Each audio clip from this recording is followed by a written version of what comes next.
আজহার মোল্লা বাগানে ভয়াবহ দুর্ঘটনায় একটি নির্মীয়মান চারতলা বাড়ি ভেঙে পড়েছে। রাত্রি 12টা সাড়ে 12টা থেকেই দমকল মন্ত্রী সুজিত বসু এবং ফিরহাদ হাকিম ঘটনাস্থলে উপস্থিত রয়েছেন। ফিরহাদ হাকিম জানান, উদ্ধার কাজ এখনও চলছে। যারা নিচে চাপা পড়ে রয়েছে তাদের 2-1 জনের সঙ্গে কথা হয়েছে, তাদের অক্সিজেন ও খাবার দেওয়া হয়েছে। প্রায় 22 জন আটকে ছিল। মোট 13 থেকে 15 জন উদ্ধার হয়েছে। স্থানীয় হাসপাতালে 7 জন ভর্তিও রয়েছে। 2 জন মারা গেছে বলেও তিনি জানান। ধ্বংসস্তূপের নিচ থেকে আরও মৃতদেহ বের হওয়ার আশঙ্কা রয়েছে।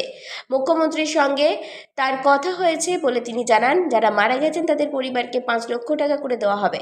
যারা আহত হয়েছে তাদের 1 লক্ষ টাকা করে দেওয়া হবে। টালির চালের বাড়ির ওপরেই ভেঙে পড়েছে। যারা আহত হয়েছেন তারা একেবারেই দুস্থ মানুষ। পুলিশকে খবর দেওয়া হয়েছে প্রমোটারকে গ্রেপ্তার করার জন্য। এটা বেআইনি বাড়ি হচ্ছিল, আইন অনুযায়ী আমরা ব্যবস্থা নেব।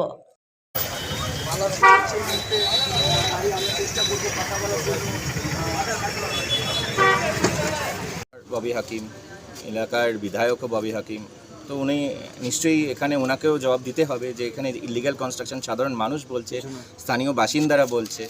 তো স্থানীয় বাসিন্দা নিশ্চয়ই মিথ্যে কথা বলবেন না, এবং এখানে কিন্তু একটা সঠিক পরিসংখ্যানও আসতে হবে। কারণ পশ্চিমবঙ্গে বিশেষ করে কলকাতায় আমরা দেখেছি, সে গার্ডেন রিচ এলাকা বলুন বা তপসি, আতিল জলাই, কিছু কিছু জায়গাতে এত ইলিগ্যাল, এত অবৈধ কনস্ট্রাকশন, কোনো রুলস রেগুলেশনস কিচ্ছু মানে না। কলকাতা পুলিশ কর্পোরেশন কেন কিছু বলছে না? এইভাবে আর কত মানুষকে প্রাণ হারাতে হবে বা আহত হতে হবে, কত মানুষকে আজকে সংখ্যায় দিন কাটাতে হচ্ছে। এখনও অনেক মানুষ ভেতরে নিচে এই বিল্ডিংয়ের নিচে ফেসে আছে।